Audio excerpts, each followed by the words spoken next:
Hello, welcome back to my channel. It's actually Wednesday. I did call here on Monday. I didn't record anything. The weather was atrocious. I literally watered the greenhouse, and because I had to wait for the traffic, I pulled my chair into the driest corner of the greenhouse and had a snooze for an hour and a half. There was nothing I could do outside. It was just absolutely hammering down. So it's been raining again yesterday quite heavily, but obviously some of the greenhouse is still a little bit damp. These last tomatoes I planted are all picking up and they've got a nice dark green, which shows they've started growing again, picking up nutrients out the compost. So I don't think I need to tie any off today, but more fruit ripening every day. I have tasted the first of these golden sweets. I think I probably picked it a tiny bit too soon. It was a nice colour, but not a lot of juice in them, very thick skinned. Nice flavour though, but I think it probably needs a few more days to be fully ripe. But it'd make a great tomato for like a toasted sandwich or something like that, where you don't want loads of juice coming out all over the place. Or they'll probably stew down for a sauce, but I'll let them get fully ripe and make a decision then. All the others are still playing catch up, although it looks like there's a tiny bit of colour coming on that Tigerella. There's flower trusses out on this bush one as well now, so that should be interesting to try that when it fruits. I've brought this stuff is actually really good compost material. So I've got a box to break up and put in the compost, and I've got another of this week's tub of kitchen waste, vegetable peelings and that I'll be putting in. These are some leeks I've grown from seed, which I brought them from the greenhouse at home. I think this is a variety called Dutch Giant or something like that, Belgian Giant, something like that, I can't remember now.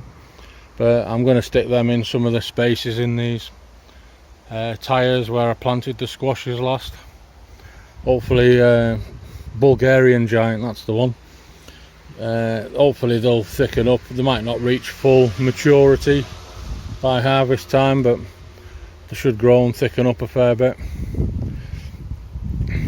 Not a lot else really happened. Obviously you can see standing water from all the rain.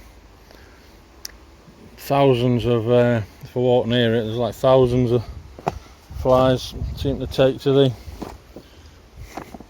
don't know if you can see them on the camera, they're all getting a drink at the water's edge. You can see some of these red onions are really bulbing up now, the ones that were planted the earliest. So I've got a weed coming through there. There's some new green, that's interesting. That'll be pigeons. Something's eaten all the leaves off the top of that beetroot. Yeah, that's most likely pigeons. So, or possibly mice, but most likely pigeons. So I have to keep an eye on that. I'm not sure what I can really do. Might better throw a bit of a cover over. And in fact, actually, it looks like maybe the tops of these onions, someone's had a nibble on some of them as well, opened them up.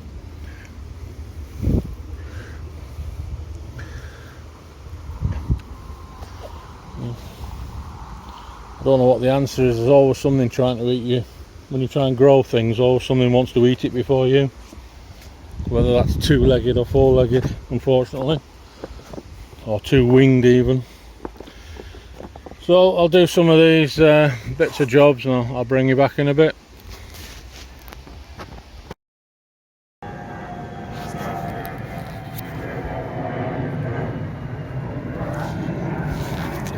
Another plane heading off somewhere.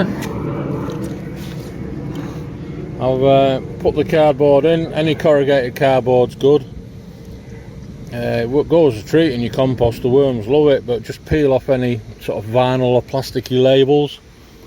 Paper, tape and stuff should be okay, but any like plastic sellotape and stuff, peel that off because they don't break down. Just keep adding your kitchen waste, build it up in layers.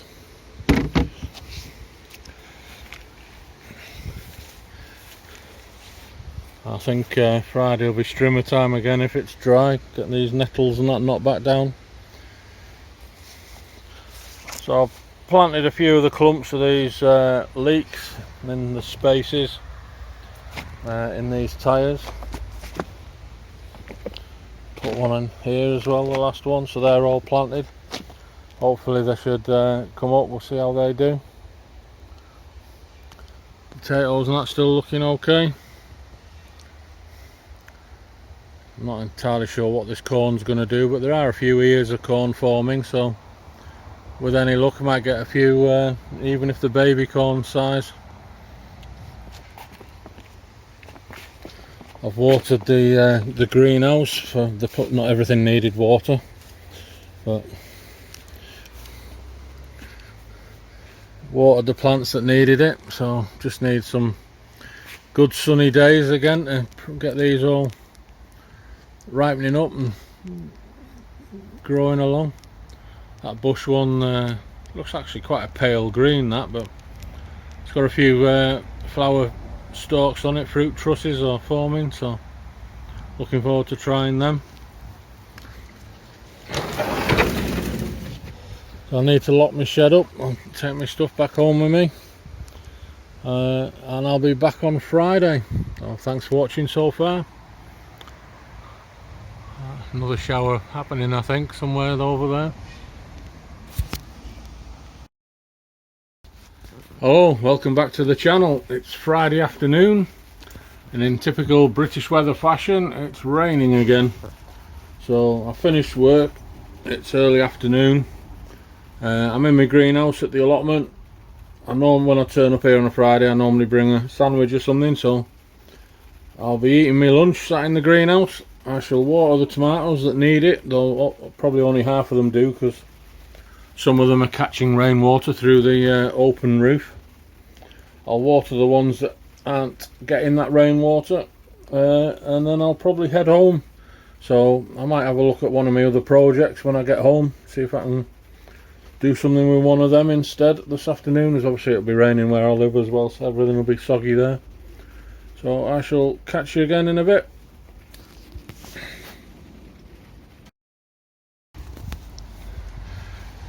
Well, that's the greenhouse watered, the plants that needed it. Let's have a quick look at these on my way out. The leeks were transplanted just, well, Wednesday, 2 days ago. So stuff tends to lean over a bit first, and then hopefully should stand back upright when it's happy. I'd love to know now. Look at that, something's been having a scratch in there. That'll be something looking for worms, perhaps. Unless it's that millipede thing. The beetroot's growing a few new shoots there.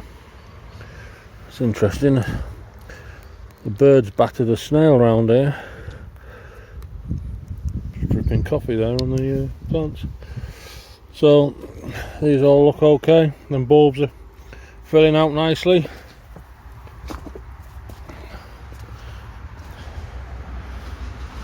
They look a bit pale. I'd have thought they'd have picked up better than that, to be honest, but hopefully they'll get the roots out, get a grip and carry on. Potato flowers are out.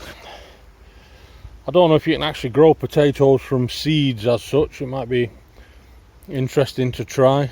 If you let these develop, they grow into something that's known as a potato apples. They just look like little micro apples, but they're not edible. Whether you can plant them or extract seeds from them might be a little experiment worth trying. I might let some of these just go to seed then and see what happens. Do you know, I have a feeling I bought some seeds once that were meant to be for potatoes, but I can't remember, from an American nursery mail order. So that'll do me. I'll catch you again when I get home and maybe have a look at one of the hydroponic projects I'd started making. See you in a bit. So this is one of the projects I was referring to. It's or it will be when it's finished, a hydroponic grow tower. So I've 3D printed all these sections. I did them a while ago, to be honest, but the 3D printer, this thing broke on me, which I've got the parts I need to fix it, so I can fix it now.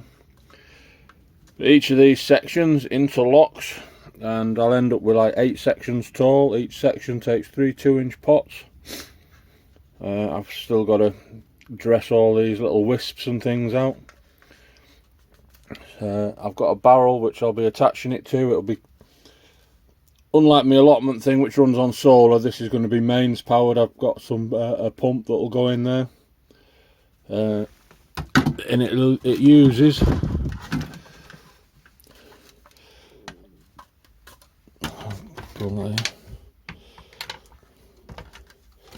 just a small like 2-inch basket with like a sponge in. The sponge has a split in, so you can actually put your seed or your seedling in.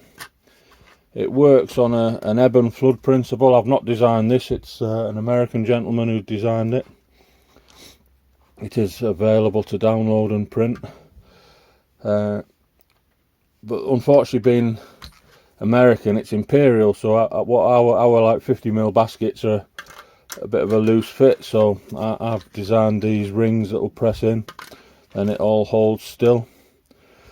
And when it's actually running, the idea is that liquid is pumped right to the very top and it travels downwards, flooding every section, and when the pump switches off, it can drain back to the tank. So again, you'd have it on a timer, so it, you know, whatever the cycle is that you need it to run at, it would just kick in, flood, drain, constantly do that. So I'll need to finish this off. Whether I'll get anything planted in it this year, I don't know, but I do have some actual LED grow lights I bought with an idea to maybe be able to use it indoors over winter.